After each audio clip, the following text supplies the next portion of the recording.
Oh. Hello? Hello everyone. Back to No Thoughts. Wait, what is it? What is it called? What are we called? No Thoughts, just filler. No Thoughts, Just Filler, yes. It hasn't been that long, guys. Yeah, it hasn't been Yeah. I think 2 months or so. Right? Clearly, as you can see from the shirt I'm wearing right now, and the shirt I was wearing in the last episode, we just recorded this right after. He just had to change because, he had to... Yeah. He went to work out. I in the felt between. I was a little sweaty, so I kind of wanted to change out of that t-shirt. Also, new location. Oh, yeah. New location unlocked. Yeah. Quite a nice location. We got paintings, furniture. Yeah, we got this Candle? Dune-inspired candle. Oh, that's Got pretty cool. the sandworm on the back. Oh, does it smell like Dune? Yeah, it's the spice melange from. If you're a Dune fan, you would know what that is. I'm not a Dune fan. I've only seen the movies.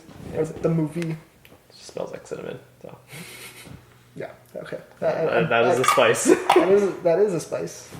I wouldn't call it spice melange, but yeah. Yeah, it's close enough. Yeah. But yeah. So welcome to episode 3 of No Thoughts, Just Filler. Today we'll be talking about. Today we're going to try to stay on agenda. That's the key thing. Yeah, last episode we really just kind of went off the rails and talked about One Piece, but Yeah, mostly One Piece. hopefully you didn't get spoiled by that. I did leave. A timestamp, right?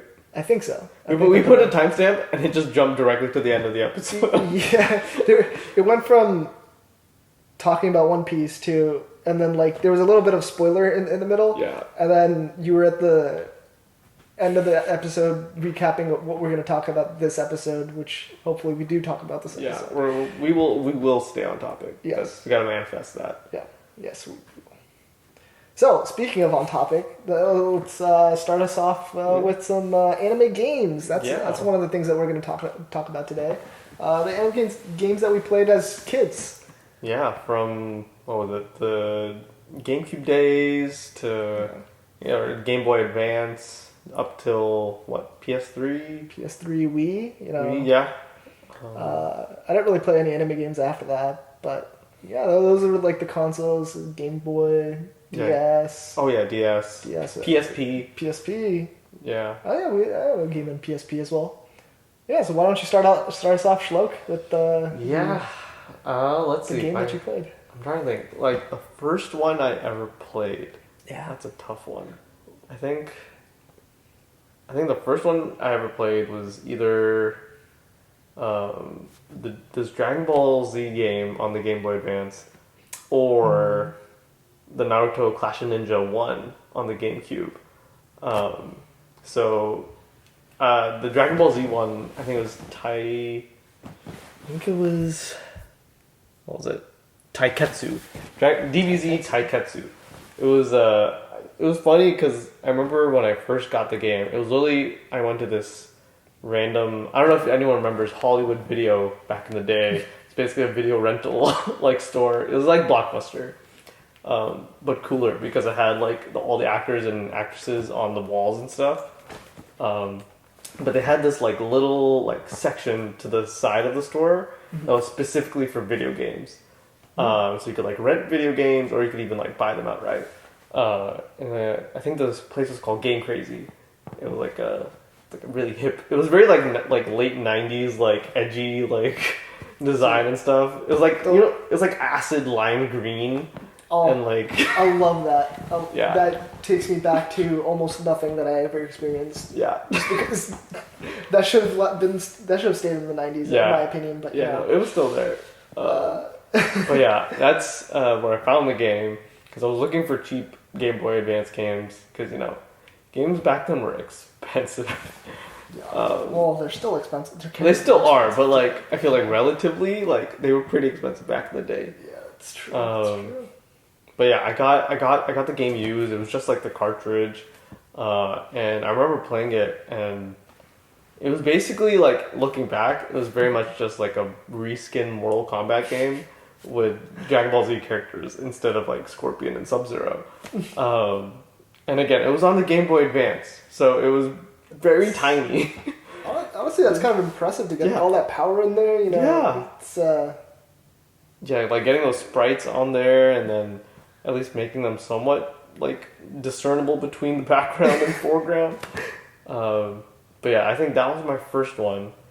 that's, Yeah, that's an old game too. Yeah. Yeah, what was your first one? I also started off with Dragon Ball Z. I started off with Budokai Tenkaichi 3 on the PS2.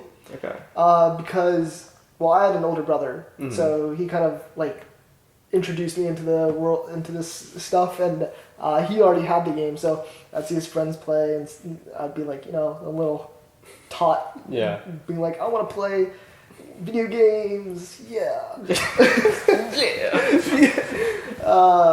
But yeah, I mean, like, I guess in comparison to the Game Boy one, it was a little bit more fleshed out in terms of the actual Dragon Ball Z characters. It was more like flight. There was a little bit of 3D-ness, but not really like that you could kind of move in 3D space. More like the characters would rotate based off of the kind of action, but it would stay in like that 2D kind of visual. But yeah, it was a little bit more fleshed out of its own IP rather than just a reskin of Mortal Kombat, which was fun. It was a lot of fun. But yeah, almost nobody else I knew played it. So I would play against my brother and his friends. Not the best experience in terms of morale for myself, You were losing a lot, I'm guessing. I was losing a lot, yeah. Sometimes I'd press some random buttons and do something cool, and then everyone would be like, how'd you do that? And I'll be like, I don't know. Yeah. Is that the one where you could like go up in the air as well and stuff? Okay. Yeah. You could actually fly and stuff. You could. Honestly, I don't know how you flew, but I did it accidentally sometimes. Yeah. So it was kind of fun. That's pretty cool. And then that game kind of pushed me into the one on the PSP, which I think was also Budokai Tenkaichi something, or just Budokai something. Which was a little bit of a better experience, you know, like in terms of mechanics of the game. Okay. But yeah, it was fun. A little bit more solo of an experience, so I didn't have to feel sad about losing all the time. But yeah. Yeah, at least for me, like I think the next one, which is similar to Dragon Ball Z, Budokai Tenkaichi, was Naruto Clash of Ninja, both 1 and 2. Yes. Those games are classic. Absolutely classic games. Like, they were on the GameCube, and I remember in Clash of Ninja, at least the first one, it goes up till the Zabuza arc. So they were like basically the final boss of that. And I feel like the fighting system was it was really simple looking back, but like it was pretty like solid. Like everything felt like really good when you were like playing. And then Clash of Ninja 2 was like the upgraded version of that game. And it was amazing. Because like it even had like unlockable characters. I mean, even Clash of Ninja 1 had it with the nine-tailed Naruto. That was like an unlockable character. Right, yeah. Whereas in Clash of Ninja 2, the way you unlocked characters after a certain point was you have to basically gain enough like money, basically. There was like an in-game currency. So you would play rounds and stuff like that, and the more you play, like more rounds you played and stuff like that, you would get a certain amount of money, and then you could unlock people like Orochimaru, Ninetales, Kakashi with Sharingan, and then I think the last character you could unlock was Sasuke with Sharingan. Right. Yeah. And that dude was overpowered. It was crazy, and also it was funny because like. A little bit of a tangent, but back in those days, I don't know if you remember, like there was no like definitive, I guess, like sources of information about unlockables and like characters that you could play as. It was all word of mouth. Yeah, it was all word of mouth, or it was like you would go to websites like GameFAQs. GameFAQs? I was just thinking about GameFAQs are like IGN. Yeah. Because they would have like the walkthroughs. The forums that like people would post on, or like cheat codes and like all that stuff, right? Yeah. And I remember, I think for Clash of Ninja 2, I was like, oh, are there any other characters that you can unlock? I remember at one point it was like, you can unlock Jiraiya if you like gain enough this and like defeat like the main storyline on hardest difficulty and stuff like that. So I would do that stuff, and I'm like, "Where's Jiraiya, dude?" I thought I was supposed to get Jiraiya. Yeah, no, that means if you couldn't get Jiraiya in Clash of Ninjas 2, I think I might have had 3 then. Because I had Clash of Ninjas on the Wii. Oh, okay. Or one of the Naruto games on the Wii. And I know I had Jiraiya in that. Oh, really? Yeah. Okay. So I might have had 3 then. Yeah, because Jiraiya was not in Clash of Ninja 2. Yeah. The Clash of Ninja 2 goes up to the Gaara saga, like the when they invade the Leaf Clan and stuff. Right. Yeah. And yeah, that takes me back, honestly. Yeah. Honestly, I think I had, out of all the anime games, I think most of them were Naruto games for me. Because, yeah. For me, it was mostly Dragon Ball. Because I had the Budokai Tenkaichi 3 on PS2, then the one on the PSP, and then I got one on the DS. Yeah. Which was more of a card game rather than, like, an actual fighting game. It was still, like, you'd have your deck of cards, and you'd face off against an opponent, and there was a bit of story as well involved into it. Yeah. But like, you'd have to pick cards to like kind of build up an attack, so that it overpowers the enemy's card buildup. What's like the most? I guess it's kind of like I don't know if you ever played Kingdom Hearts. I never got around to it. Okay. Yeah. There was a game in Kingdom Hearts called Chain of Memories. Was it Chain of Memories or Chain of Memories? One of the two had like a very similar system where you'd kind of flip through cards and like build up like a stack of 3, which you would then use as like a more ultimate attack than just like standard attacks. I see. Yeah. But yeah, this one was more about like just using that ultimate attack multiple times to try to win. It was. Honestly, I got to a point where it got kind of hard to keep progressing. Yeah. With my, like, I was like, what, 8? 8, yeah. So, it was, maybe I didn't understand how the game worked as well as I should have, but yeah, that was fun. And I think that might have been the last anime game that I got. Last anime game? Yeah. Really? After that, I don't think I got another one. Yeah, that's crazy, because I played so many.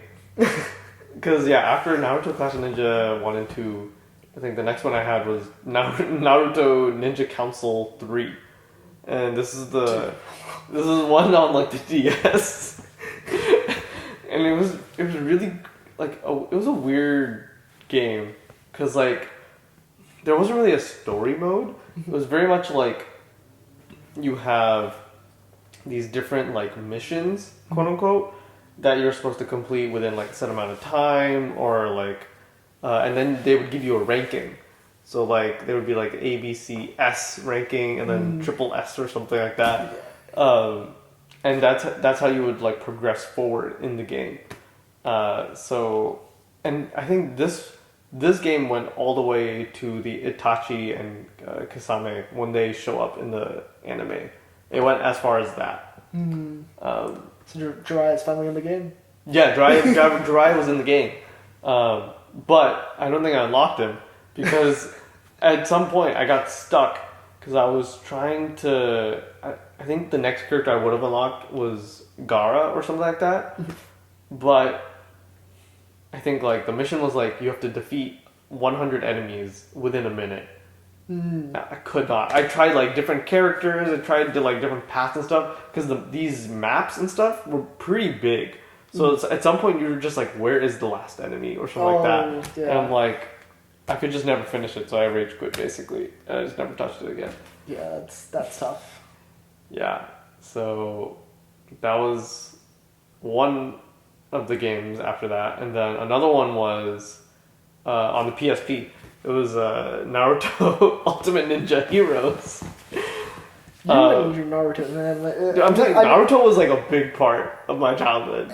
I feel that too, but I didn't have as many games. I guess I was more influenced by the Dragon Balls because of my brother. Yeah, no, it makes sense. Yeah, but yeah, for me it was like Naruto all the way because like I was addicted. Like, yeah, the Ultimate Ninja like Heroes was like. Since I didn't have a bigger like PlayStation system growing up, I only had the PSP. at the time. So I always wanted to play Ultimate Ninja Storm and stuff like that, but I couldn't play it. Yeah. So I was like, all right, this is the closest thing I could play that's kind of similar. It was okay. It wasn't that great, but it was like a fighting game. You run in the middle, like a Naruto fighting game, as all the other ones were. So yeah, it was like okay. And I think there was a sequel to it, Ultimate Ninja Heroes 2, which it had its own storyline. I remember that. Like apart from the anime? Yeah. It had its own like non-canon like story, which was pretty cool. Yeah. I think there may have been a movie, and it was following that movie. I see. Yeah. It was like some house in the. I don't know, man, but it was pretty cool. Yeah. And then Naruto's had a lot of movies, so I guess there's a lot of content out there to cover. It's too much. They could, yeah. But I think the last Naruto game then, I didn't really buy it. Kind of,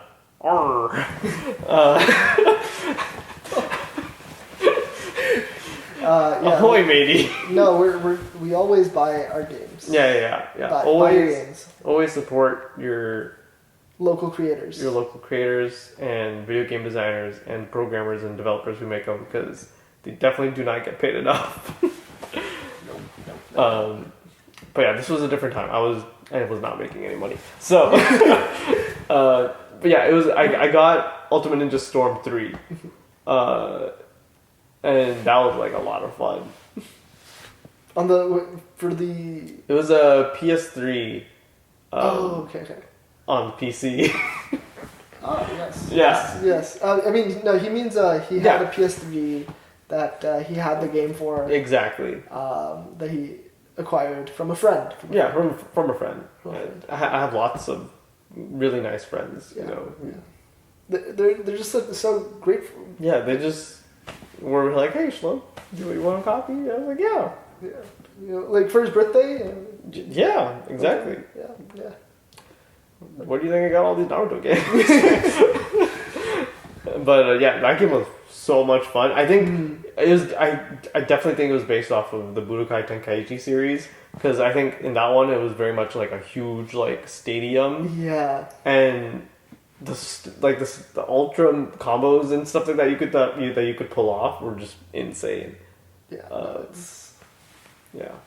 Yeah. It definitely helped that they start. At least I feel like it was started, or Shonen Jump kind of. Was it? Like pioneered the. Yeah. Like not pioneered, but like kind of led all the projects towards for all the games. But like it's good that they kind of started with Dragon Ball Z, and kind of explored there, and then kind of took that to like Naruto and everything. Yeah, because I mean, they're very similar in terms of their fights and stuff. So yeah, it's all shonen, you know. Yeah, there's a specific style to it. Yeah, except for JoJo. So. And except for I guess the latest chapter of My Hero. No spoilers, but you know. It was a little scandalous there. Oh, scandalous! Oh no. Yeah. I won't say anything too much, you know. I don't want to spoil it. It's actually a really cool reveal in terms of not the actual scandalous stuff, what caused the scandalous stuff. That was a cool reveal, but all right. Yeah. I honestly don't know what's going on in My Hero. I'll be honest. It's just 400 chapters of. I'm tired. Yeah, I want it to end, please. Yeah. Please, author. I have no idea what's Who's happening. the author? My Hero. I've only seen season 1, so. Kohei Horikoshi. Okay. Please finish it. I'm tired. Please complete it now.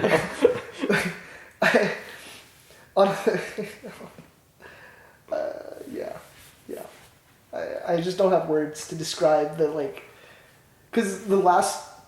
Okay, the short tangent. Okay. Yes, yeah. The last I want to say 30 to 40 chapters have kind of just been a repetitiveness of a little bit of character development of various villains and heroes, and nothing's really progressing in the story. The main thing that progressed in the story, I guess, this is it's been a few chapters now since it happened, but it was what is her name? Uraraka versus oh, I don't remember the name. Tomoe? No. I can't help you here. Hold on. Let me hold on. Uraraka versus He's just Toga. It was Toga. Toga. Okay. I don't know where I got Tomoe from. Actually, no. It's because of the crossword Tome. Oh yeah. And then I was thinking Toga, but then Tome didn't sound Japanese. Anyway, the fight between those two had a lot of character development, and it was good. That was progression for the first time in a long time in the series. There's just been really world building this entire time. For real, like, and then after that, I guess they kind of were trying to get people back into they were trying to increase hype. I think with a bit of a spoiler here. Just skip forward maybe like a minute. We'll put a timestamp. I'm not putting a timestamp this time. You could figure it out. Here. But it was essentially All Might coming back to fight against All for One. Okay. As like a last ditch effort to slow him down so that he wouldn't get to Shigaraki and Midoriya, who were apparently fighting, but I don't know what's happened. Like, there's no progress on that fight for the last 30 chapters, I guess. Okay. But yeah, that's basically where it is. It's just 30 chapters of no progress on the main fight. Progress all over everywhere else. Yeah. Just not the where it counts. Yeah, sure, that's good for world building and stuff and good for character development, but is it as bad as, or not as bad, but is it as long as the 20 episode or something like that fight between Sakura and Sasori? Yeah, I put that out of my memory. You remember that? Remember how long that fight took? I mean, it was a great fight, but it was actually very a good long. fight. Yeah. No, I would compare it more to. I actually don't know. I don't know what I would compare it to. Something that goes on for too long. Or it's just a lot of surrounding activity. Just get to the point, kind of. Feel. I don't think anything else has kind of has done that. Get to the point. That is my stomach. Yeah. If you guys heard that, my stomach just growled. Yeah, it's not even hungry. I don't know what's going on. It's just processing things.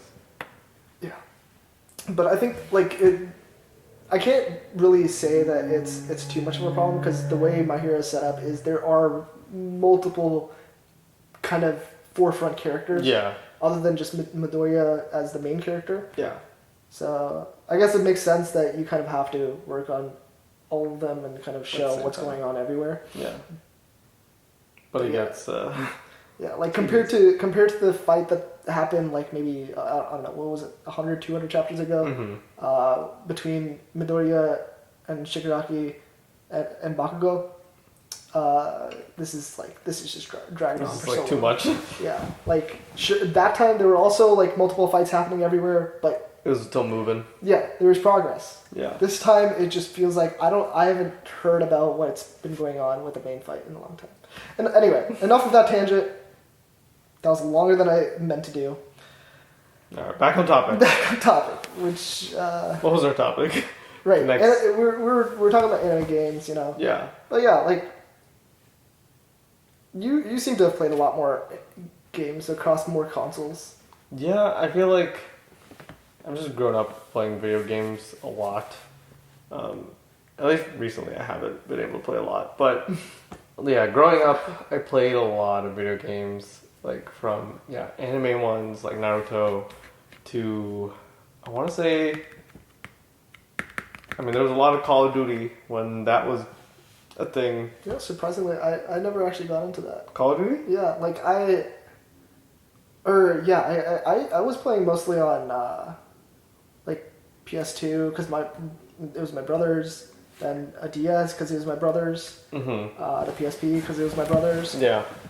I didn't really. Okay, so I guess the only time I actually got into gaming is much more, gaming for my on my own consoles or like my own things was after I grew up. Like everything before that was like. It was first my brother's, and then like I got to share it because my parents probably made him. Or the Wii, I think, was a bit of a shared thing. It was actually the Wii came out right around my brother's birthday. What year was it? 2008, 7? When did the Wii come out? The Wii, 2006 or 7. 7 or 8. 7 or 8, right? Yeah. Around that time. Yeah, anyway. It came out around my brother's birthday, so it was technically a birthday gift for him. But, like, you know, it's a console in a house. I got to play it a lot, too. That's how it worked for us, too. Yeah. We had a small fight between us because there was one time my brother had ordered the Wii. Yeah. And so we weren't supposed to, or like it would revert back to like normal if we updated it, and basically we wouldn't be able to play a lot of the games that we were playing on it. So, but when I was little, I really wanted to play NBA 2K like 12. I think was the one that caused the fight. Because a lot of my friends were into the NBA games and stuff. So, yeah, that game required an update. Oh. So I updated the game, and then I fought with my brother, and then right before he was going back to college. Yeah. Which was you know. It's what siblings do. Yeah, it's what siblings do. We made up.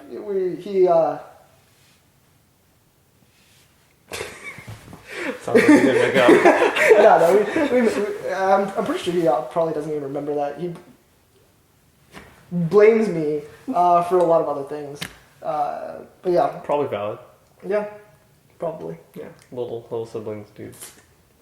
But look, none of it was my fault. I just want to say that. That's what every younger sibling does. No, none of it was my fault. But yeah, like that was the kind of games I played. Yeah. And then. Where did we start that conversation? Why did I go off on a tangent about? Because I was talking about COD. Oh, right. Yeah, I just never got around to playing COD. Because by the time I was playing games that I wanted to play, I played Overwatch. Overwatch? Yeah, which... Never played it. I mean, basically COD, right? Yeah, with, like, powers. Yeah. Yeah, it looks like a FPS version of Dota. Or like League. That's what it like looks like. Yeah, I guess you could call it that. Was there anything comparable at the time? With like powers and stuff like that? Yeah. Not really. Yeah. Because Call of Duty and stuff like that was just your weapons. That's why it was like actually like a big thing. I think. Yeah. I played the open beta for. It was open beta for 72 hours. I swear, out of those 72 hours, I played at least 48. That's crazy. Yeah. And then I played a lot when it actually released. I bought the game myself. Yeah, no, I started off at least with COD because like my cousins in Chicago were like playing COD. Like they were all like a lot older than us, obviously. Yeah. And me and my brother were like, oh my god, this looks so fun. So then we got, I think the first Call of Duty we got was Call of Duty World at War, which is like the World War II one. And that had zombies on it. It's a World War II one? Yeah. I feel like, didn't they release that somewhat recently? Wasn't that after Battlefield 1 came out? I think they re-released. Because they also re-released Modern Warfare, right? Which is that's true. 4. That's true. Because if you don't know, Call of Duty originally was just a World War II game. Like the original Call of Duty. Oh. I think Call of Duty 1, Call of Duty 2, they're all pretty much the reenactments of World War II. Well, so then when Call of Duty Modern Warfare came out, that was kind of like a change of pace, right? Because I was like, oh wow, it's all modern and we got like it's not in the name or anything. Yeah, they got like cool assault rifles. I don't know. And then World at War was the game that came immediately after that. It was like a return to form. It was like the same game but with better graphics and stuff from like the Modern Warfare. I see. So it's a remaster of the original one. Yeah, basically. And then I think after World at War came out, Modern Warfare 2 came out. I also had that. Then I think Black Ops came out. I also had that. Modern Warfare 3. I also had that. Your COD phase is really showing. Dude, I think for Modern Warfare 3, that was the one I played the most. If anyone knows what Prestige is, or like that is. Everybody knows what Prestige is. Okay. If they've even heard about a Call of Duty game. Okay, just for anyone who doesn't know, basically there's like an XP like system in when you're playing multiplayer in Call of Duty, and then I think once you reach to like level 80, you can choose to reset your level, and it'll count as a prestige. So it shows up as like some emblem or like a tag. I'm scared of what he's about to say. So basically, I prestiged twice. So I reached level 80. How prestige. Much did you play? Prestige. Reached level 80 again, and then prestiged again. I think I had 2 weeks, 40 something hours, and yeah, that was like my combined play time. Honestly, I was actually kind of expecting worse. I thought you were going to say 4 or 5 times or something. 2 times. Yeah, I mean, I'm sure somebody is going to say, "Oh, it's nothing," or something like that. Dude, but yeah, there are people who are crazy. Yeah, 2 times is already crazy enough for me. Yeah, especially for me, because like, bro, I was taking AP, like a ton of AP classes. I shouldn't have been playing that much. I totally feel that. And then I wasn't just playing that game. I was playing Minecraft. I had so many hours in Minecraft. Yeah, Minecraft is a big one, especially because I played it back when it was in beta still. So one of our family friends, Sunny, shout out Sunny if you're ever watching this. But hopefully. Hopefully he's watching it. Yeah. But basically, back then he was playing it and he's like, "Oh, you guys should play so then we can like all play on like the same server and stuff." And this was again back in beta time, so you would send like a PayPal like to this like email because they're not like a big game yet. Yeah. So you have to like convince your parents to be like, "Hey, I want this game, but you have to like send a PayPal money." I don't know how this works. Process. Yeah. Maybe we'll get something. Maybe we won't. And they'll send you like a jar file. I don't know what that is, but but yeah, like I was playing Minecraft like back in that time. That's crazy. And to like see where it is now is insane. Dude, honestly, I do remember I played a little bit back when you still lit TNT with flint and steel. Yeah. Yeah. Is that not how it is still? No. Oh, what? You don't. What do you do now? Redstone. Is that the only way to light it? Pretty sure. That's dumb. Because flint and steel makes at least some sense. Or it wasn't. It might have been before flint and steel. Or no. Was it always? It was originally flint and steel, right? It's always been flint and steel. I mean, I think you could always do it with redstone. No, there's a method that existed before. Like I think like it was like right clicking or. Yeah, you right click with your flint and steel. Can flint and steel be enchanted? No, we don't. Can flint steel light TNT? It can, right? Yeah, because that's the only way you can manually like ignite it. I think when I played it, it was you could right click the TNT. Yeah. You can't do that. You can't do that. No, without flint and steel. Without flint and steel. Yes. Original. It's always been you have to have flint and steel to do it. At least I'm pretty sure. Someone correct us in the comments. You know. Is it not? It's always flint and steel. You can't do it without it.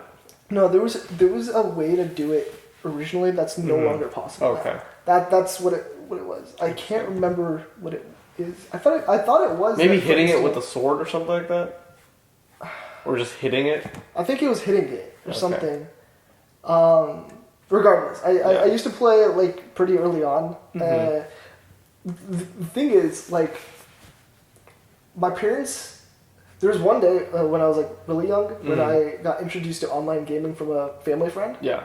And my parents found out, and then they got mad at me for playing online for some reason. And then I was like, oh, I shouldn't play online anymore or something.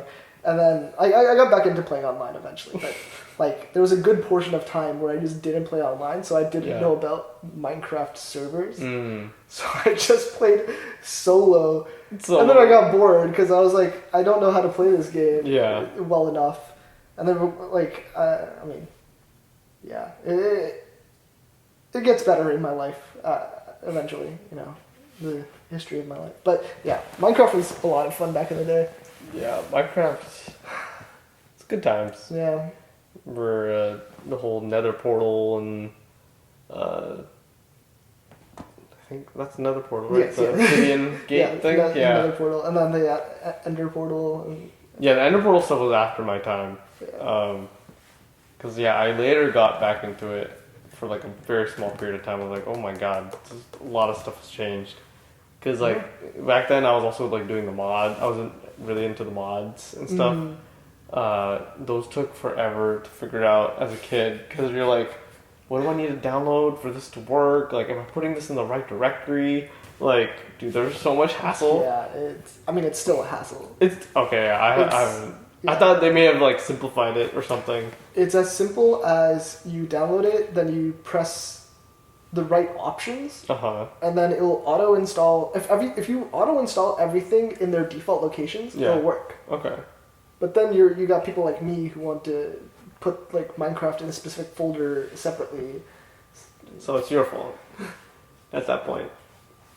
Kind of. Yeah.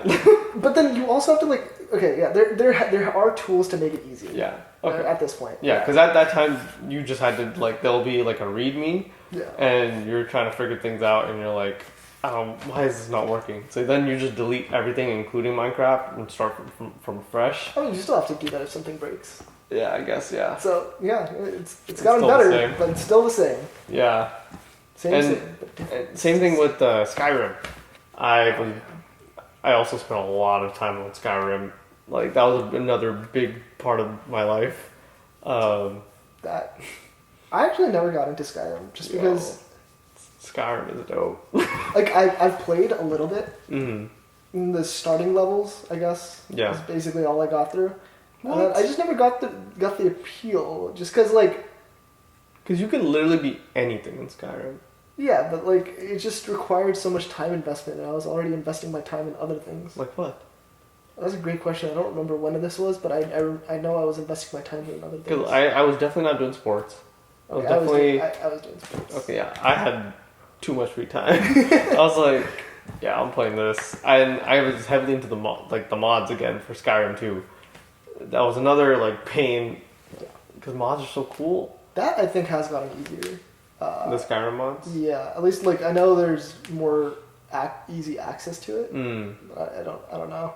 I've never installed one myself, so I can't say. I remember because I specifically like at one point I was trying to do like a mage build, and in Skyrim it's pretty like notoriously like at least for the base game, like doing like a mage only build is pretty trash. Like the way it scales up for like your spells and stuff does not scale well. Like it kind of forces you to be either like melee or archer. Archer is always the GOAT in the game, by the way. Like you literally just sneak and do your bow and arrow, you'll win like 100% of all battles.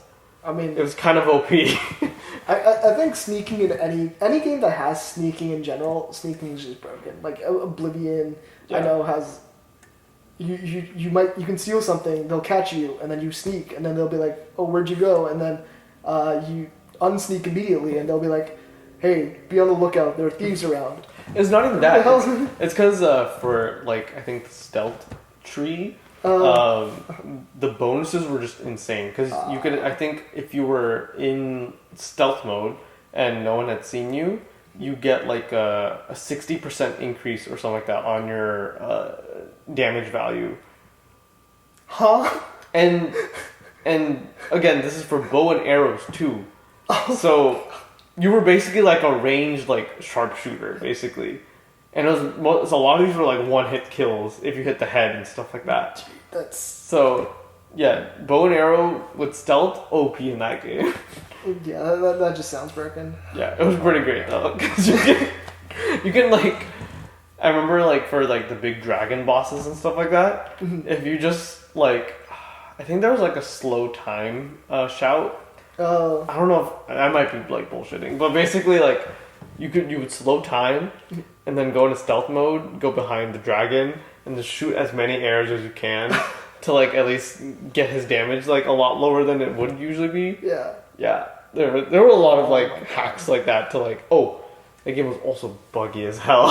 I mean, it still is. Like, yeah, and also I think my most, not fond memory, but what I remember the most from Skyrim is that for a lot of the like mountains or stuff like that you would have to climb, there's usually like a set path that you should follow, right? Like a whole like pathway that you should. I never did that. I literally just kept jumping on the side of the mountain. I did do. Like for the little bit of time that I played, I think there's a mountain like right in the beginning, right? Yeah. I just tried to jump over that. I found a dragon and I also died.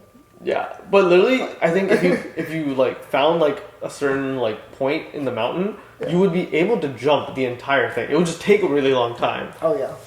And at the time, I didn't know that there was just an easier path somewhere else, so I would just be jumping up this mountain.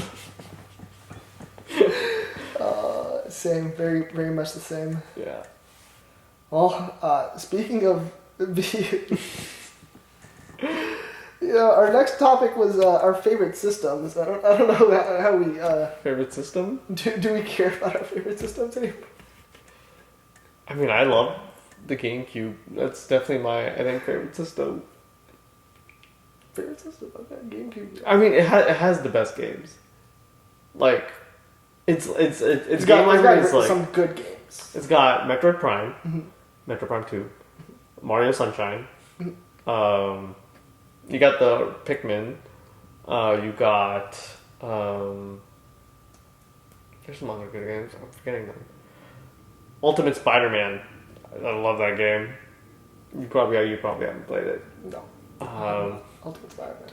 I'm also a big Spider-Man fan, so I also have the Spider-Man Tobey Maguire movie game tied in to that on GameCube. Oh, I do remember that. I didn't play it, but I remember the ads. Yeah. It was weird. I found it weird. It was really fun. You can play as Green Goblin. I will take your word for it. There was a cheat code where you could play as Green Goblin, and like that's pretty dope. That does sound pretty fun actually. If you get to fly around. Yeah. You have the glider and everything. You can shoot missiles. Can you kill people? Basically, like the funny part in that game though is that there's no like for the rooftop, I guess levels, there's no floor. So like if you were to like look down and stuff, it would just like fade into like nothingness. Because they couldn't process that far, or they didn't figure out how to do, or either they didn't have enough time to like process the ground, or I think they didn't have enough time because it was a movie time game. So for any rooftop levels, you would just see these like floating buildings, and you're like, oh, that's just the clouds. You're in your head, you're just like, yeah, that's probably clouds. Yeah, and if you fall, it, like you just kind of fade and you die. Oh yeah. Oh, dude, that reminds me of like games like Pepsi Man, I think it was. Pepsi, the one where he's running. Yeah. Yeah, like I don't know why that like the image of just falling and fading and like there's no ground. It kind of reminded me of Pepsi Man. Pepsi Man, that's a deep cut. Oh my god, yeah, dude, that one. I think that's like kind of the first computer game that I played. Really? Yeah. Other than like, I mean, I played console games and stuff, but computer wise, that was the first one, and Prince of Persia, Sands of Time. Prince of Persia, Sands of Time. I had that on. Amazing. I had that on the PSP. Yeah. It's the one with the on the cover, right? It's the prince and then the shadowy version of himself. They're like this. I mean, I think they had multiple different covers. Okay. Sands of Time. Sands of Time is the one where it slowly corrupts you, right? Yeah. Yeah. Okay. Yeah. So we had the Yeah. I had it on the PSP. So. Yeah, like it was such a good game. I loved it. But yeah, my favorite console, I guess. I don't know what my favorite is. I've been a Sony fanboy for a long time. Yeah. I've had like my brother's PS2. I skipped the PS3. My brother had a PS3, but like PS3. PS3 is goated, honestly. I was fortunate enough that I never had to get one myself because my brother had one and my cousin in India had one. Ooh. So my brother's PS3, I kind of, or like he had moved out by that point, or like moved out.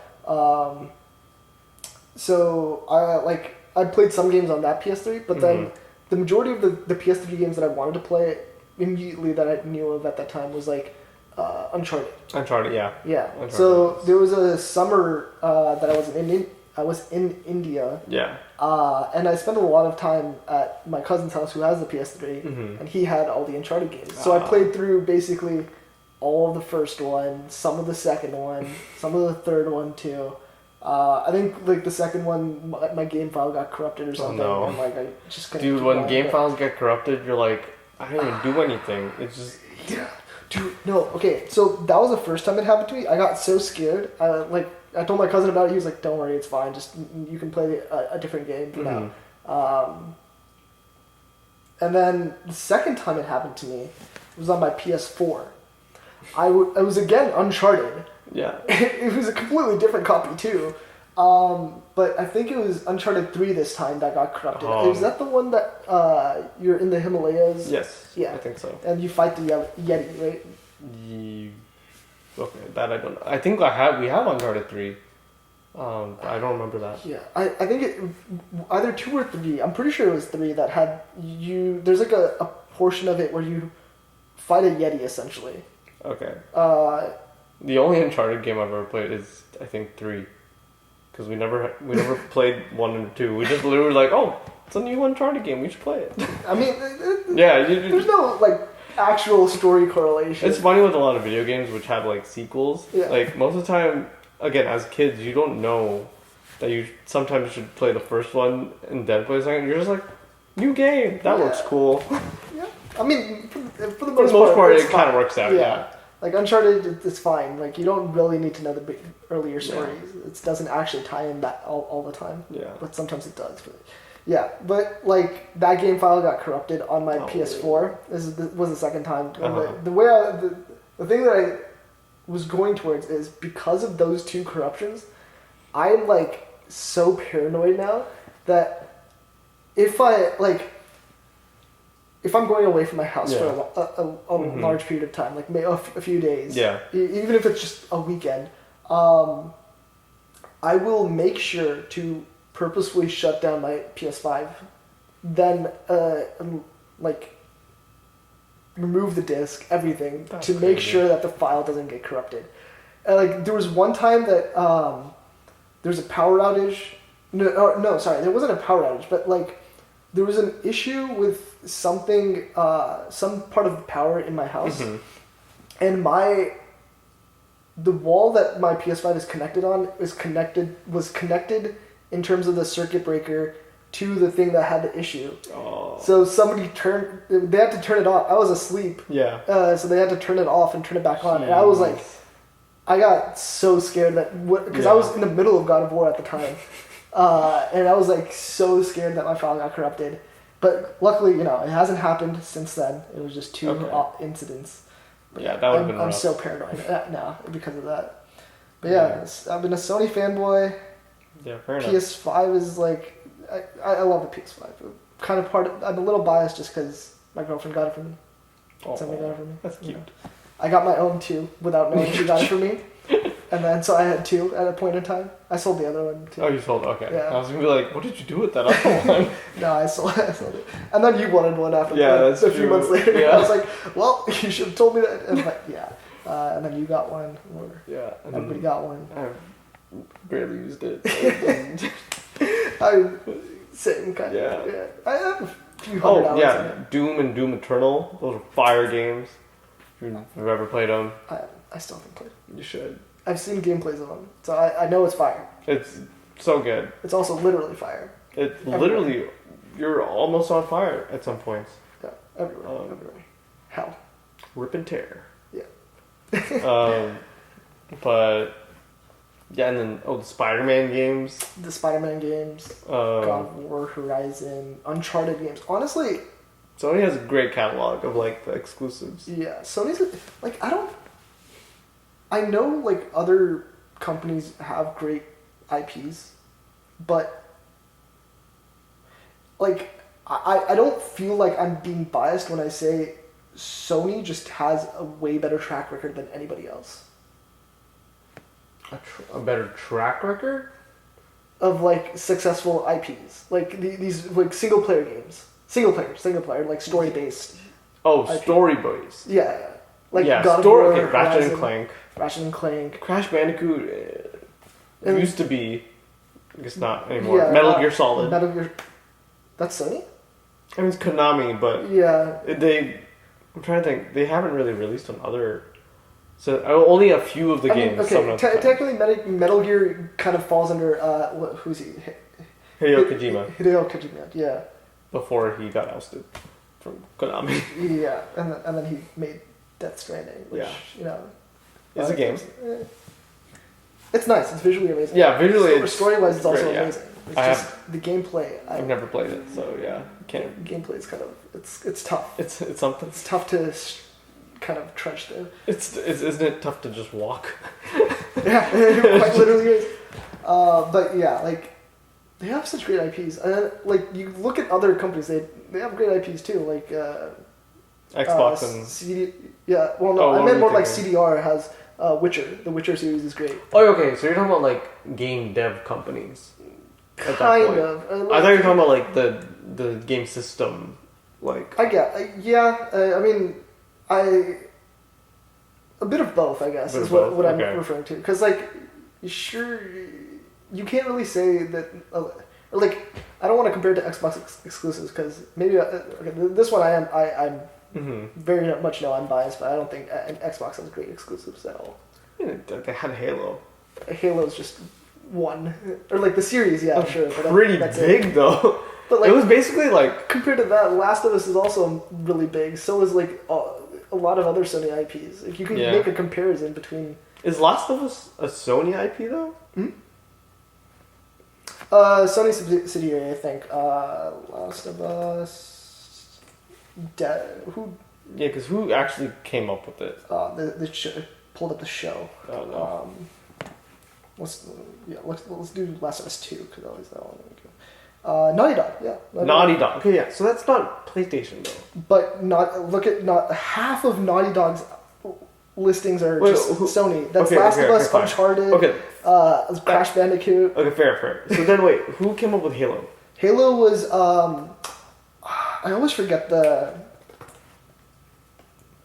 Bungie. Bungie, yeah, okay. Bungie then kind of Bungie 343. 343 is I think technically the one that Xbox or Microsoft created underneath them. I think. 343 Studios, right? Yeah, 343 Industries. Part of Xbox Game Studios. Yeah. Okay. I guess if we're counting like studios like that, then I guess most of those Sony games and stuff like that are just the studios. Yeah. Coming up. Yeah. Okay. So then I guess in that case, there's two that are prolific then. Which ones? Nintendo and Sega. Oh. Because they literally developed those games. Yeah. Plus made the systems for them. They're basically like the OGs of that. Yeah. They literally made the games for your system. Sega not anymore. Sega not anymore. Yeah. Sega's so like down in the dumps that they had to sell off their arcade buildings in Japan. Yeah. So that's sad. But it's a little sad. But Nintendo's I guess like they're the most successful in terms of doing that. Yeah. But like also their stories aren't as good. Yeah, their stories aren't as like And part of Nintendo's success comes from that fact that they cater to like families rather than just the individual, right? But yeah, like I guess in terms of comparing Xbox and Sony, I'm sure people are gonna rave and be like, Xbox has all these exclusives, but I don't know. I never found interest in, or like I've never found the story to be as interesting as Sony's. Yeah, I think I'm gonna throw two of my friends under the bus because they're both Xbox people, but Nikhil and Nihar, they both had 360s. Nah, dude.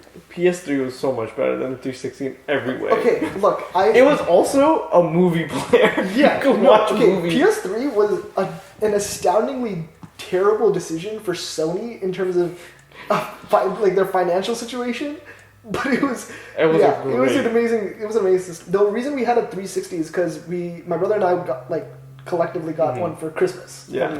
Okay. And the best thing about that, honestly, the Kinect.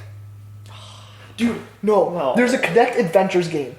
Oh my god, I played that so much. You come over. Kinect is so. You come over and you played this Kinect Adventures game, and you tell me you didn't have fun when you leave. If you can say that straight to my face. If we're talking about like motion games, if we're talking about like motion type stuff, the Wii is so much better. No, yeah, I completely agree. Yeah. I'm just saying this one specific game. On the Kinect was phenomenal. Okay, fine. And, I have never met a single person who's played that game and has said that they did not have fun. Or do you have the Star Wars dancing game? No, I had Star Wars Unleashed though. Star Wars Unleashed was fire. I had it for the Kinect. What? That was on Kinect. Wait, hold on. I think it was called Star Wars Unleashed. Star Wars Force Unleashed. Kinect Star Wars. Oh, I think it was just called Kinect Star Wars. Yeah. Never mind. I think Kinect Star Wars has that dancing thing. I think that's. Oh, does it? Yeah.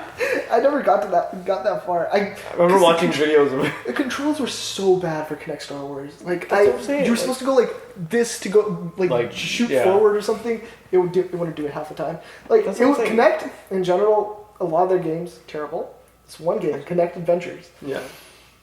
Amazing. Actually, you know what? Pinnacle of motion games. I totally forgot. But yeah, PlayStation did have a Kinect. PlayStation Move. Yeah, the PlayStation Move, or the Eye. Yeah. That was the. I think it was called PlayStation. PlayStation Move is with the controllers. I totally forgot they did that. Yeah. Oh yeah. Didn't really take off. They're trying it again. I really wanted it at the time. I was like, same. I was like, this is so cool. But yeah, I don't think there were any. There weren't that many games for it. Yeah, it was PlayStation Move Heroes was and the Wii was miles ahead. Yeah. There was this game on the Wii. It was this Western shooter type game, but it looked so cool. Duck Hunt? No. It was you were this outlaw character or bounty hunter. Interesting. Where you were and then you were a gunslinger. So this was your. Oh, so you Yeah. Dude, I remember there used to be so many attachments for the Wii. Too many, man. Yeah. The Mario Kart. Yeah, wheel.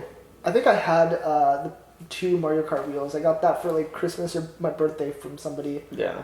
But yeah, I think the Wii really took off with the Wii Motion Plus. But not many games really took advantage of that other than Wii Sports Resort. Yeah, which was really fun. You know what the video game companies need to bring back? What? This is gonna be a tangent, but backwards compatibility. Well, Xbox still has it. Do they? Pretty much, yeah. Can you play Xbox One games or the Xbox games on? There's a caveat to it. I think disc-wise they go back to 360. I think. I'm not entirely sure.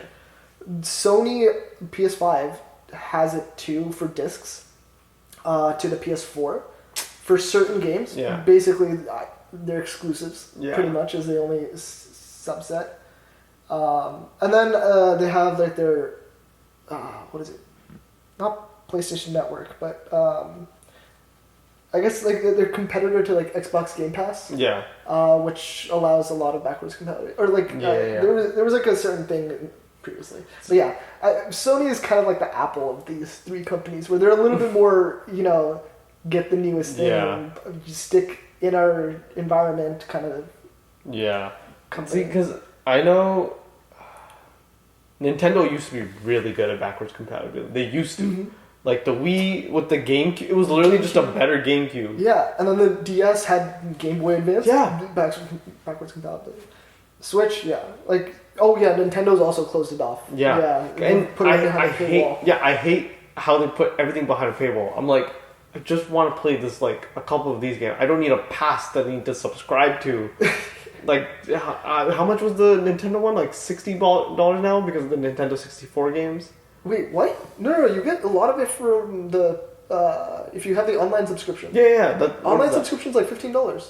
No, but wasn't it more for the Nintendo 64 games and after they added that and stuff? Hold on. They increased the price, remember? Nintendo retro games have been under the online subscription for like forever. I thought they increased the price. Yeah, Nintendo Switch Online members get access to NES, Super NES, What about Game the Boy, N64?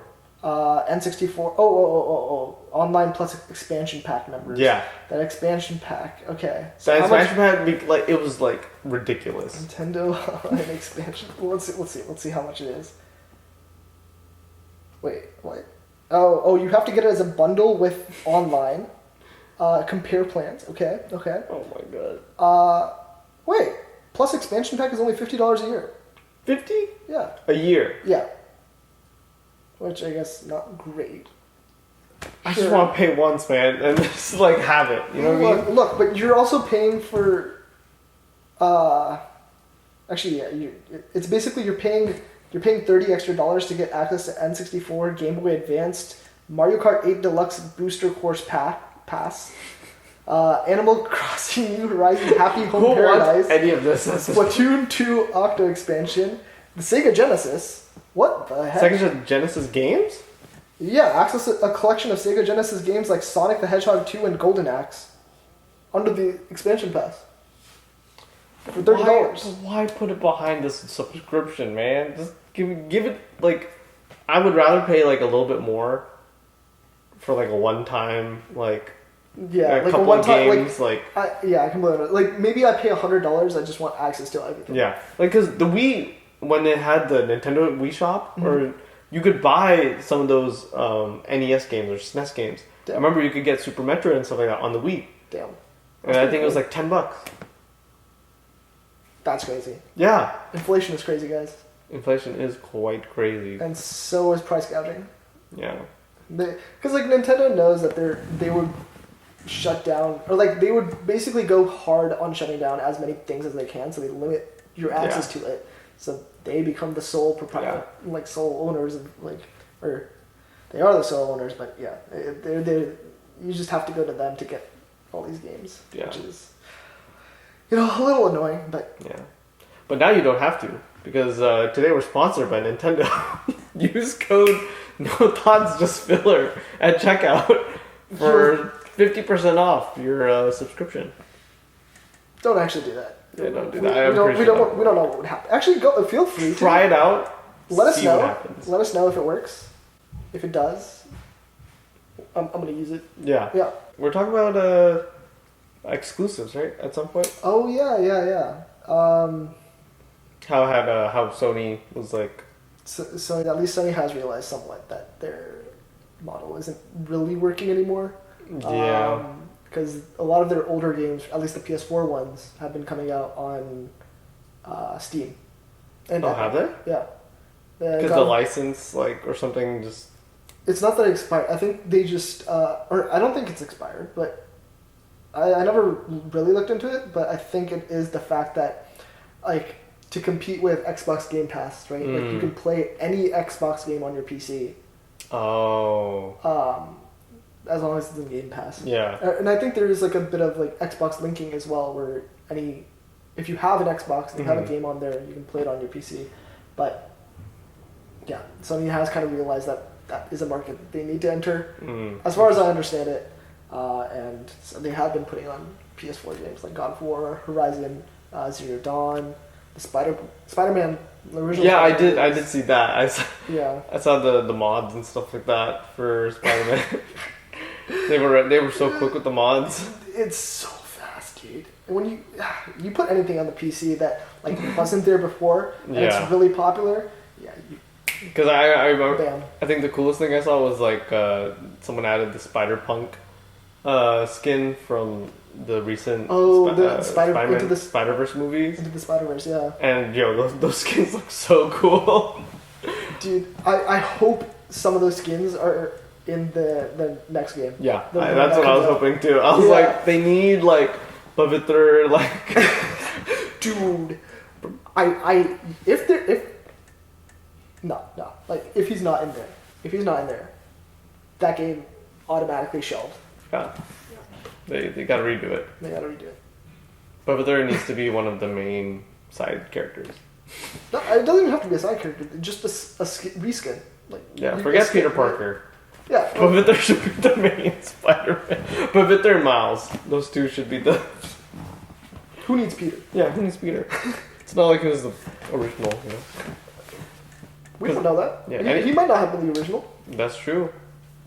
Anyone could have been Spider-Man first. Yeah. As long as the canon events happened, you know.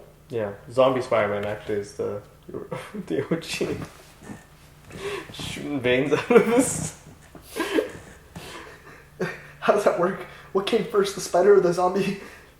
Well, no, Zombie Spider-Man, he's Spider-Man first. And then he becomes a zombie. Okay. Yeah. That makes sense. Yeah. Well, we have one final topic for you guys tonight. Yep.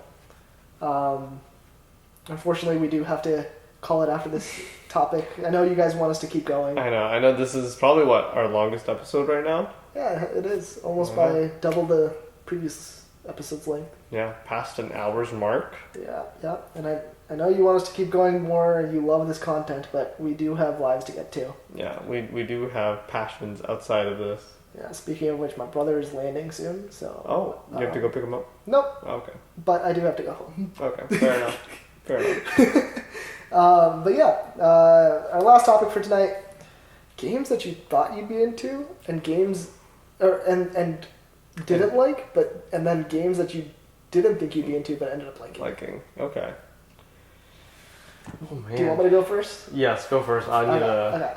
So, I guess for the first one, games that I thought I'd be into but didn't like, Death Stranding. Hideo Kojima, phenomenal director of video games. But, the gameplay of that is just so slow and hard to understand. I tried to actively read through the instructions and everything, and, part of it is, it's been a while, so I don't exactly remember, but I think it's these aliens with invisible hands that kind of, if they touch you, you die. If you get close, you get they'll notice you and you'll die and stuff, right? So that mechanic though, I find it really hard to understand. Why would you just not go around them every time? Because you can always detect them. Maybe I just didn't make it far enough into the game where it actually becomes a challenge. Yeah. But it seemed like I can just load up as much gear as I need to, and then pick up as much gear in on the way to my destination. And it's just kind of smooth sailing. It seemed easy to play, but it also just seemed very tedious to play. So it never proposed a challenge to me, and it never captured my interest beyond the initial story, just and the graphics. The graphics are actually phenomenal. Okay. But yeah, that was a game that I was really into. I got it. I got the steelbook for it. Oh wow. I got the steelbook for every PS5 game, every Sony game that I get at this point, PS4 and up. It's just it's a sunk cost, I guess. Sunk cost fallacy? Look, no, it's not even a fallacy. It's just more of look, I thought I would like it, so I got the steelbook for it, and I'll continue to get the steelbook for games that I get, even if I don't end up liking it. That's crazy. So, anyway, yeah.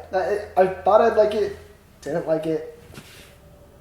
Maybe I'll pick it up someday again if somebody tells me what I'm doing wrong to not like it, but, till then, it's going to be shelved. Yeah, I think for me, I have a lot of games where I thought I would like it, but end up don't liking it, just because I feel like I would only play a game or try a game if it looked like something I was really into. I'm very picky about the games I choose. Yeah. But I remember there was this one time, this is back in late middle school, so 7th, 8th grade. There was this game, and I need someone to help me find this game. because I, for the life of me, cannot remember it or remember the name of it. But it was a text. It was like a text based adventure game. Oh, I know the type of game you're talking about. Yeah, okay. so like you would type the directions and stuff like that Yeah. and stuff. And I think there was also like an online community because there was like more than one player in this like text world. Oh. That's cool. And the cool thing is basically it was like an RPG where you like basically build your character, and there were like different like classes and stuff like that. Specifically remember there was like a werewolf class, and I thought that's so dope. I'm picking the werewolf class. Look, I didn't know you were a furry. I guess the world now knows too. I guess the cat's out or the wolf's out of the bag. But yeah, that does sound cool. Though. yeah, I think it was like I don't remember what the name of the game is. So someone please help me find it. But it was a text-based adventure game. More than you can have. There was like multiplayer basically, and yeah, for some reason I was really into this game. I'm not even like I don't even like RPGs like that as well. But like a text-based adventure game, I was somehow having a lot of fun with that. I would spend a lot of hours just like go to the next room. Like, so this was a game that you didn't think you'd be into. yeah, this is one I didn't think I'd be into, but I was really into it. Yeah, no, I can get that. But yeah, I have a lot more games where I'm like, I thought I'd be into it, but I wasn't really into it. One of them was Axiom Verge. I don't know if you've ever heard of it. It was basically like an indie Metroidvania. I see what you thought you'd be into. Yeah. It was like really cool too, because like it was like very sci-fi. Like the aesthetics of it were dope. But the gameplay was like okay. Like it was trying really hard to be Metroidvania, but I think it just kind of left a little bit to be desired. I still had fun, but I was like, it wasn't something where I was like, oh, this is like one of the best games of all time. It was just kind of like, I played it. On to the next one. Yeah, I feel that. Yeah, I don't think I've had like that many games other than Death Stranding where I didn't enjoy it, even though I thought I would.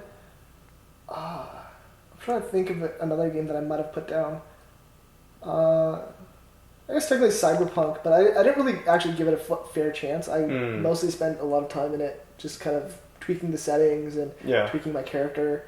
I do want to play it eventually, give it a fair shot and like see. But yeah, I think for me it was only Death Stranding. But on the flip side of that, like a game that I didn't think I'd be into, but have been enjoying a lot recently, is Civilization 6. Oh. Dude, oh my god. So I got the game with a couple of our friends, Shiv and Preetham, back like maybe a couple years ago at this point. I don't even know. It was free on the Epic Game Store for a little while. Gotcha. Like doing one of those weekly free things. And then we just never ended up playing it. We got it because like Shiv had said that you know he I think has played other Civ games in the past, and like he said it would be pretty fun. Yeah. We just never got around to play it because we were always playing Rocket League. Dude, oh what a game to like. I promise you guys, Rocket League is a terrible game. Never play it. It's not. I spent like what 1,300 hours in that game. Not worth your time. It's not worth your time. There are so many better games. There are, but I'll still keep playing it. I'll be honest. Like maybe tomorrow night I'll be on it again. Oh my god. But anyway, the point is, the reason why I started playing it again is Preetham broke his wrist, so he can't play Rocket League. So we were trying to find different single player games. Not single player, single handed games, right? So one of the ones we picked up was Trackmania because it was free, and like I've been really getting into at least watching it. I watch a streamer called Virtual. It's virtual, but with a W. Okay. Yeah, he's Norwegian. Oh, okay. And like okay. I think he had like some deeper meaning to his name or something. I don't remember what the details were, but yeah, it looked pretty fun the way when he was playing it. So I was like, you're one handed now. Let's try it out. And it's kind of fun. But like, you know, there's only so much you can access for free. Mm-hmm. You start off to paying like I think $10 a year, $20 a year, $30 a year, whatever it is, for like bigger access. So then we had Civ 6, so we jumped over to that to kind of just try it out. Like, I honestly didn't think I'd like it just because it seemed like a little slower. It seemed very diplomatic. Like, you know, I personally, when I'm sitting down to play a game, I kind of want it to be like exciting. But then once I got into it, like, you know, the wars that you can start fighting, the like optimizations you can do, it really does become like kind of fun to get into.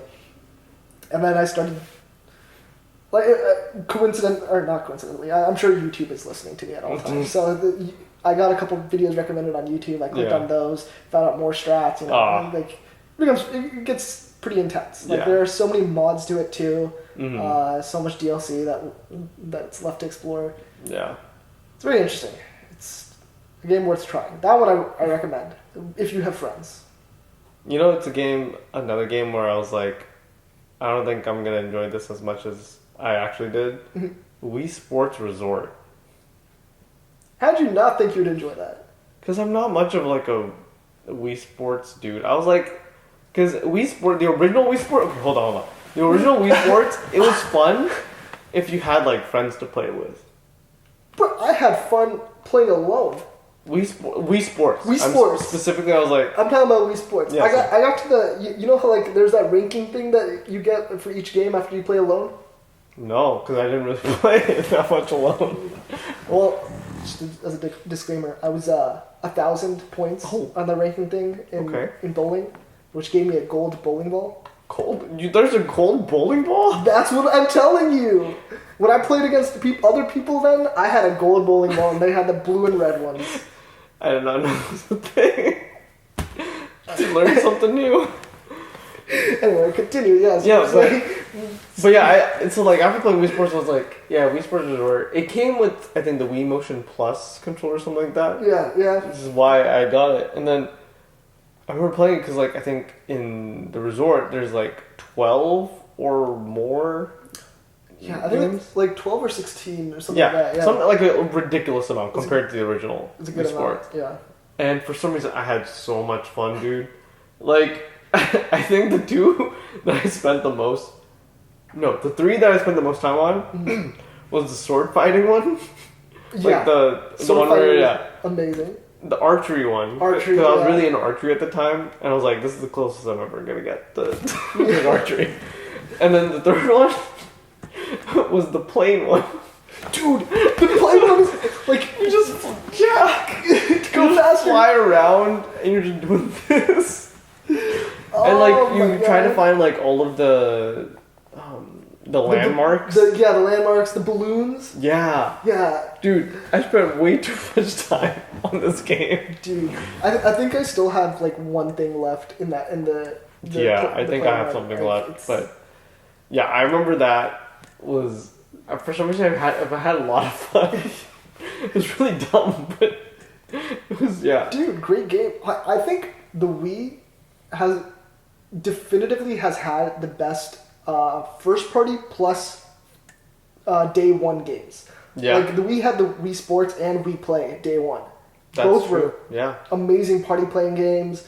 Like they were still fun today. Like going back to it. Yeah. Then you had the Super Mario All Strikers or dude. The soccer Strikers, one? Yeah.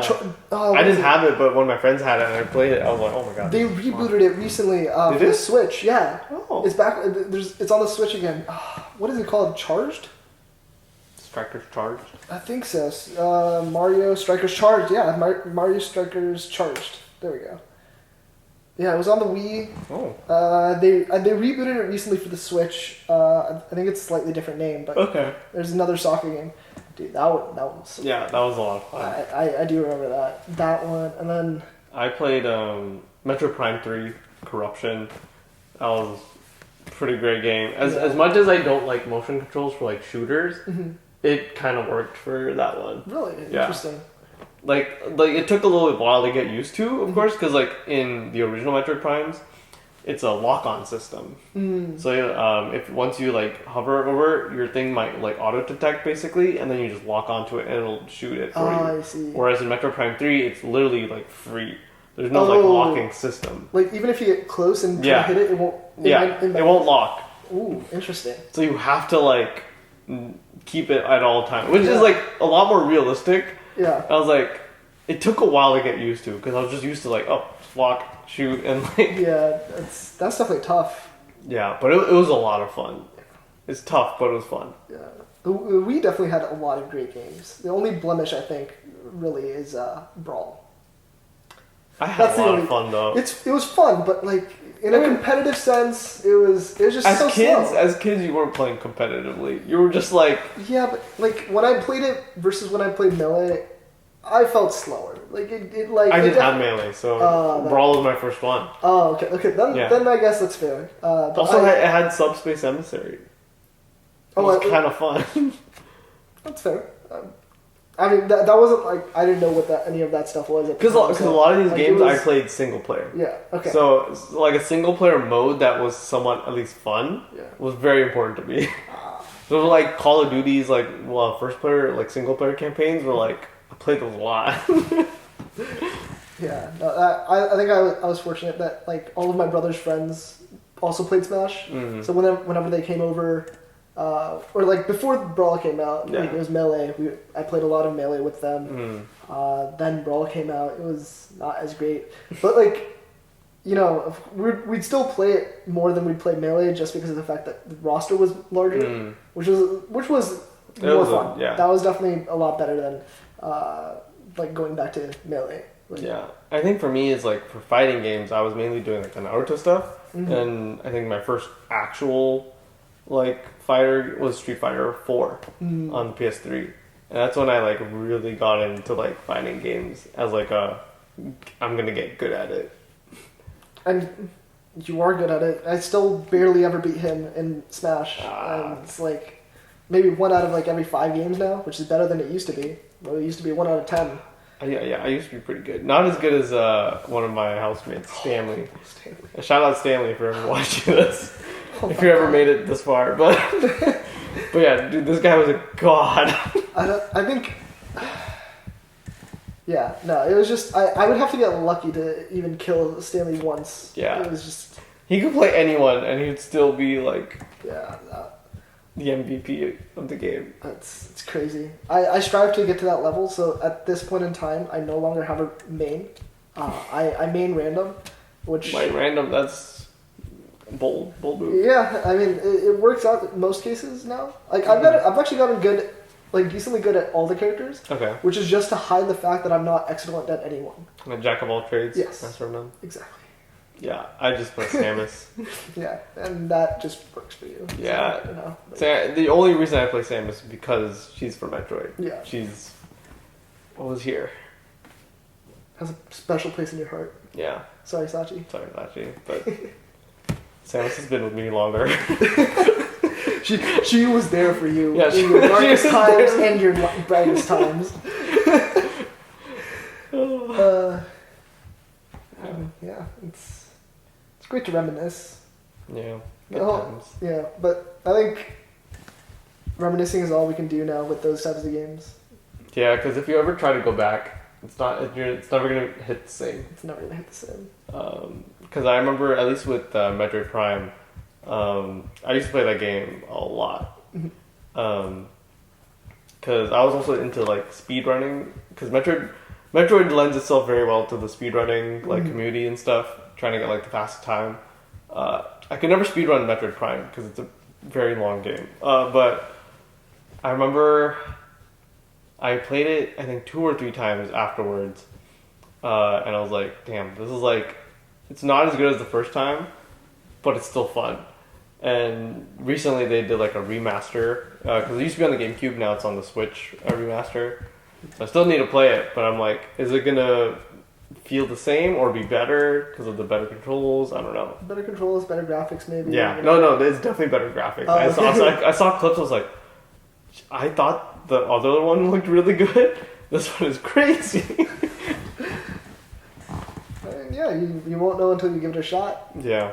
Like yeah, like it's also like hard to go back and play older games in general unless they're remastered. Just because as we get those better graphics games these days, like even God of War, like I played the original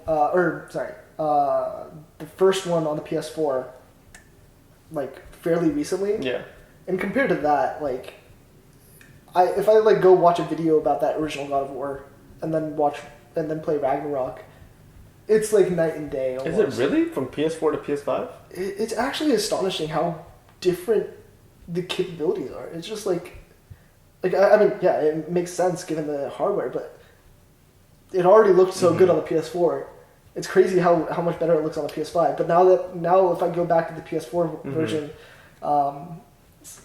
you know, like it's still enjoyable because the graphics are so great. But like you know, it kind of feels different. And then like if I play a game even older, like I don't know, like what was a game that I recently tried?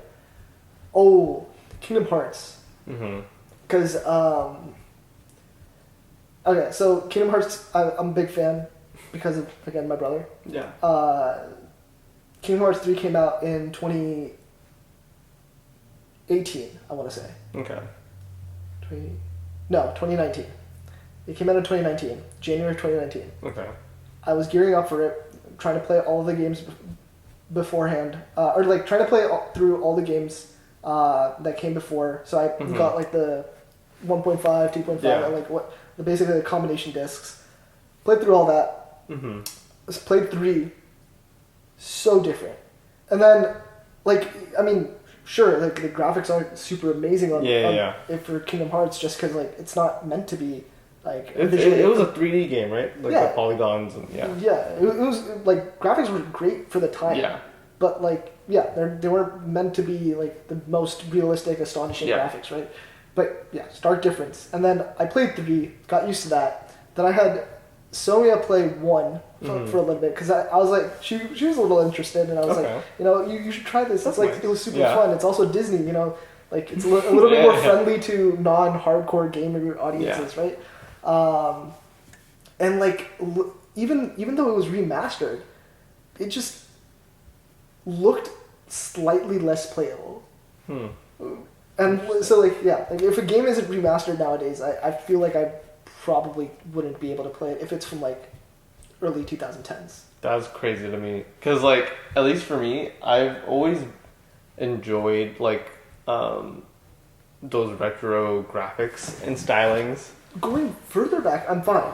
Really, it's like that. There's like a middle ground. That weird like basically anything with the early polygons and early like 3D. Yeah, like like PS1 like era. PS1, PS2 even a little bit, and then PS2 I feel like is fine. I mean, like the original Kingdom Hearts came out on PS2, or like the God of War games, the original God of War games. Yeah, I haven't played those in a long time. Okay, like I played for a little bit using R. To kind of just play through them, but I think for those games, I just have to like put my put myself in that time frame and be like, this is just how it was back then, and I would kind of like accept it. I wouldn't be like, oh, I can't play this. Oh, like it's not like, the way I would put it is it was I'll look at specifically Skyrim. It was a contributing factor for me putting that game down. Like, I know there are mods to improve the graphics, but I had played it so far into its lifespan that I was so used to modern day graphics by then. That's crazy. That it was a contributing factor for me to put that game down. It wasn't the only factor, but so even like early 2010s games. Yeah, that's what I'm saying. Yeah, it's that region of games, like maybe late 2000s to early 2010s. That's that crazy. Region of games. If you go further back into more retro 8-bit style, perfectly fine. I have no issue. Dude, Skyrim graphics aren't that bad. Of course, if you're comparing to PS5 games, of course that would be like. I'm comparing it to like PS4 games, like more like God of War on the PS4. Okay, I'll give you the benefit of the doubt because, like the Bethesda, right? That's who. Yeah. Yeah, all their Elder Scrolls games, they don't put, I guess, emphasis on graphics. It's very much on everything else. But like, even Fallout 4, felt old at some point. Bruh. I was playing Fallout New Vegas like a few years ago. I don't think I can do that at all. New Vegas. I played through 4. Like I didn't put it down because of graphics. I played through some of 4. Okay. I stopped playing it just because. Not like I got bored, but like I just moved on to a different game. Because I was gonna say Fallout 4's graphics compared to New Vegas is like night and day. Yeah, it's definitely but yeah, it will continue to be a blocker for me for some games. That's crazy. Like, and as it progresses, maybe even games from like early 2020 or late 2010s might fall in that category. We'll see. I think that just shows your privilege, man. It does. It kind of does. Yeah. I've like how can you not? Yeah. Hey, look, I earned every single one of those games that I played. I don't know. It's fine that you earned them, but like, it's so out of reach that you can't like at least put yourself in the. I'm trying to think. There was a very specific game that I very much put down mostly because of that. Not just Skyrim, but like I'm trying to remember what it was, and I can't. Early Dark Souls. No, I haven't even played those. Actually, let me think about the flip side. What game have I played somewhat more recently from that era? Like, what are some popular games from like the 2010s? Metroid. Okay, but well, I haven't played many Metroid games. Metal Gear. Have you played any of those? I did play 4 or 5, I think. The one that was the PS4 not or the recently, PS3. I didn't play much of that recently. Let me see. Hold on. We're looking at popular games on the PS3, right? Like, that's probably the Metal Gear 4, I think, is one of them. GTA 5. Arkham, the Batman games. I haven't actually played them yet. It's on my list. Oh yeah. I have them. I own them because they were on the Epic Games Store free thing. But yeah, I haven't played you haven't played the Call of Duty games. GTA 5 I've played, but I think that might be more because I've been playing it for a long time. Yeah, GTA 5 is like a. And I mean, like, I don't use mods to improve it or anything. Team Fortress 2? You ever played Team Fortress 2? I did. I used to. I don't know if I can play it anymore. I did. I tried. What? I tried playing it again.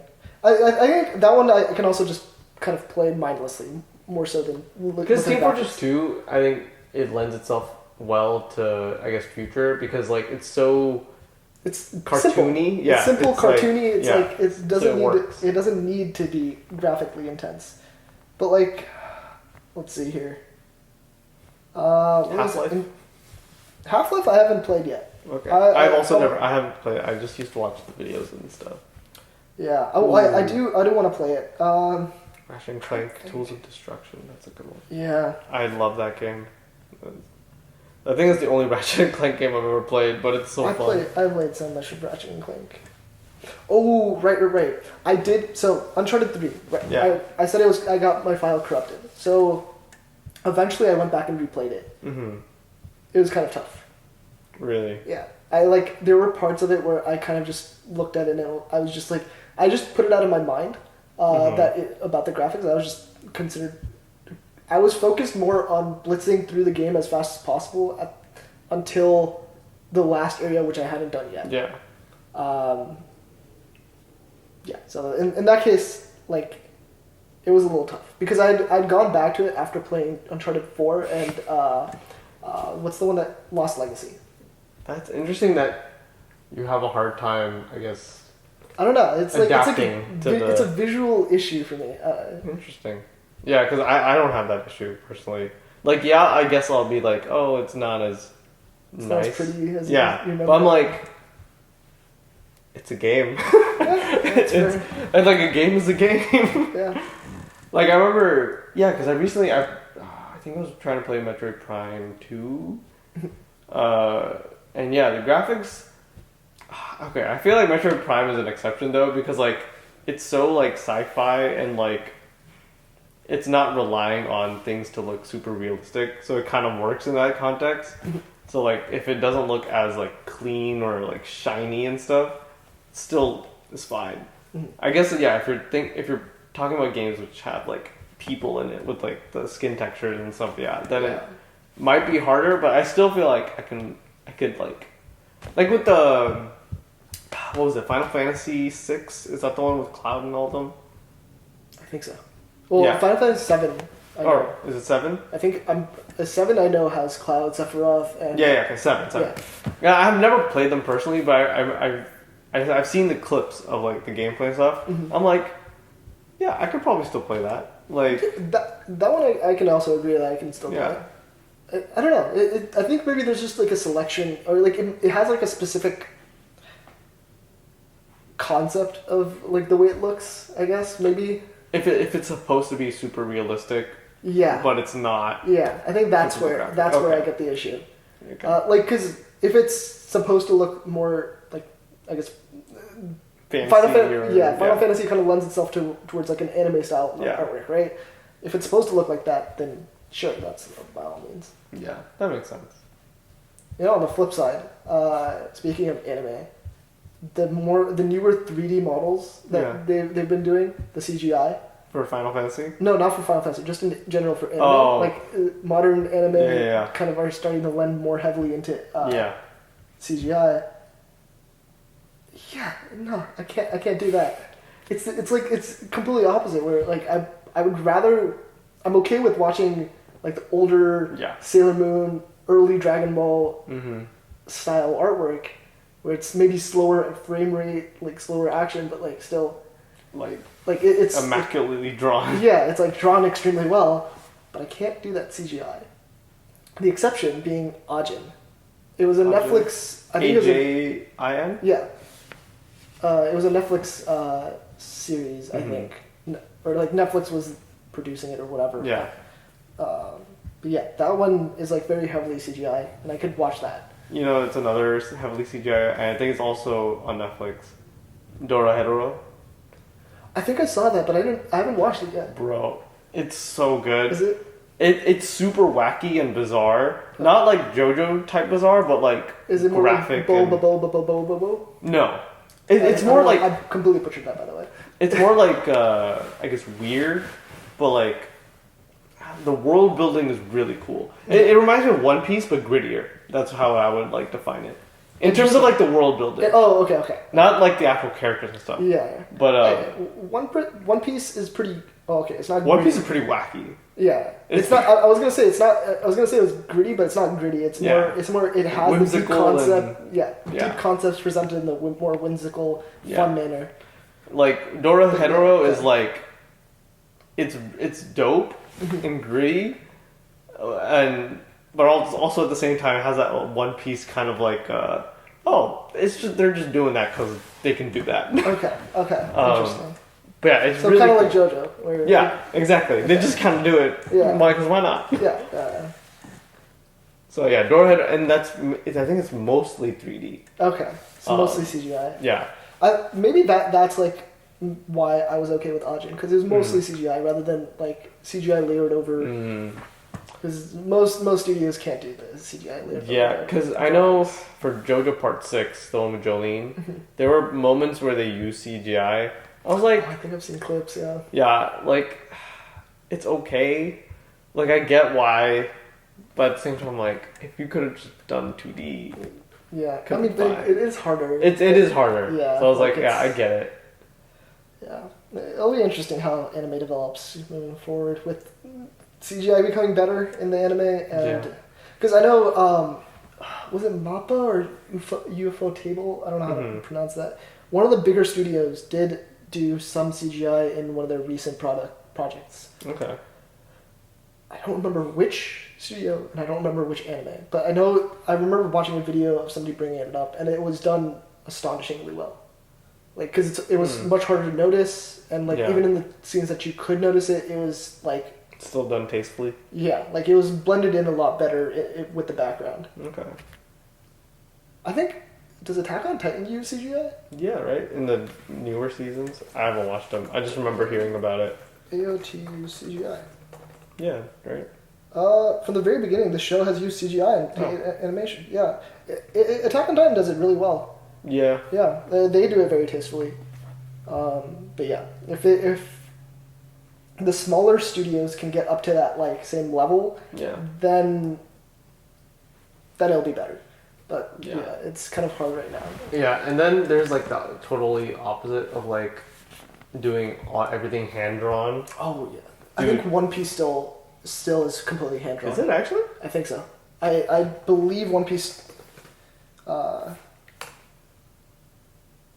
no, that's a live action. Hold on. Does One Piece anime CGI? Chase on good CGI. Yeah, I don't think so. Does One Piece ever use CGI? Oh, One Piece did use CGI. Hold on. No, I guess like no, that's still the live action. What? No, I'm saying hand drawn as in Oh, like fully. Yeah, like fully hand drawn. Like not even computer hand. Yeah, because I think the only one who does that is Studio Ghibli. Yeah, and then they're the only ones. There's one movie, like anime movie that came out in I think 2009 or 2010.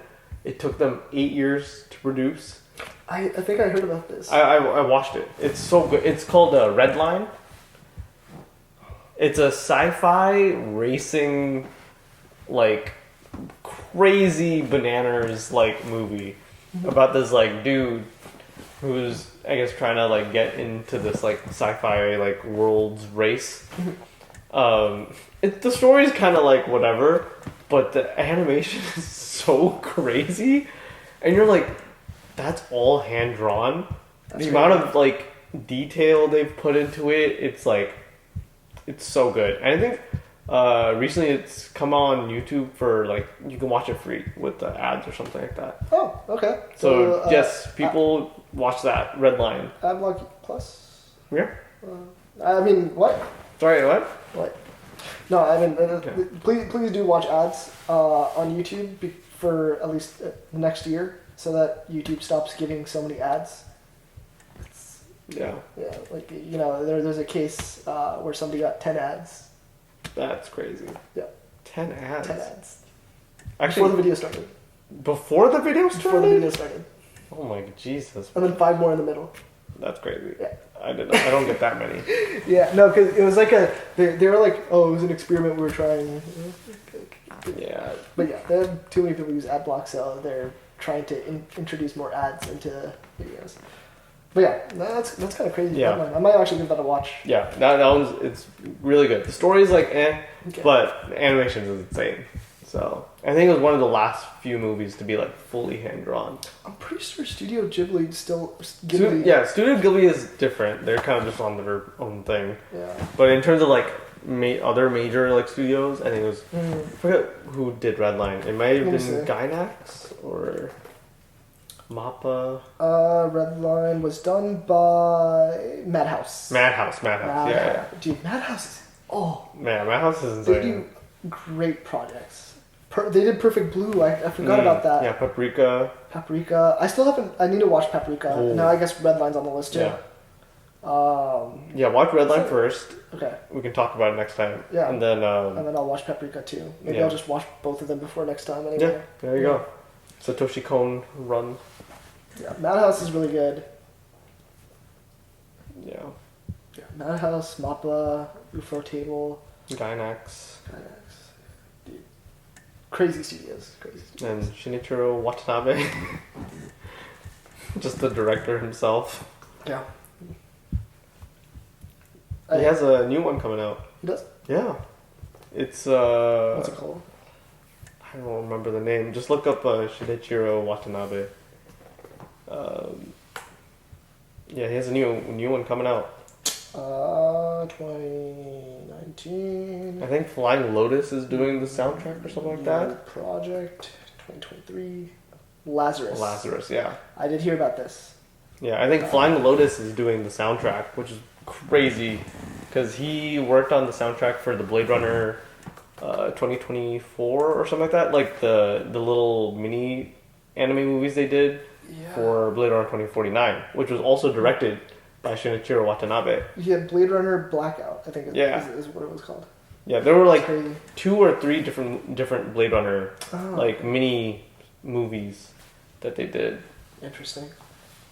Yeah, I mean, I know, like, honestly, whatever Shinichiro Watanabe is working on, it's just kind of pretty good. Like it's like Ghibli, where you're like, yeah, it'll probably be good. Yeah. More often than not, Yeah. Caroline and Tuesday was like, it was okay. Dude, it's still really good. It's still really good, yeah. Like, compared to his other works. Yeah. Like, yeah. The dip in his career. Yeah. The dip in his career was successful. It's still pretty good. Yeah, it's like comparing, like, the greatest people's work to their other works. And you're like, nah, that's good. Then you still compare it to everyone else, and you're like, it's still really good. It's still really good. I mean, that's also always a harder comparison to make. It's harder to compare great people against others. Yeah. Yeah, that's we went on a lot of tangents. I don't know, what are we at? Like 2 hours at this point? No, I think we're at an hour. Just under 2 hours. Yeah. 1 hour and 50. Yeah. So, hey, solid. Yeah. All right. And I do have to go home. Yeah, and I need to cook dinner. Yeah. We're sorry that we have to end, but... Yeah. You will see us next time on the next episode of No Thoughts, Just Filler. Yeah, we're going to talk about... something. We're going to talk about things that you'll definitely like. I know you will. I know you will, John. I know you will like this. John? Yeah. Someone named John is going to hear that and he's like, oh shit. You knew my name. Of course. Why not Alex? Alex? Yeah. Or Smith. Well, I don't know what Smith is. Mr. Smith? Mr. Smith. Sachi. I know you'll be watching this. You're probably already asleep by now, so. What? It's only... Oh no, she just watches stuff and then she'll fall asleep listening to them. That makes sense. Yeah. I don't think it's possible to sleep through this stuff. We're too entertaining. Yeah, we're too entertaining. We're sorry, guys. I know you guys might want to sleep to this, but... Yeah, we're pretty entertaining, right? Right, Shiv? Catching everyone off guard today. No, oh my. Calling everyone out. But yeah, we'll see you guys next time. Alright, peace.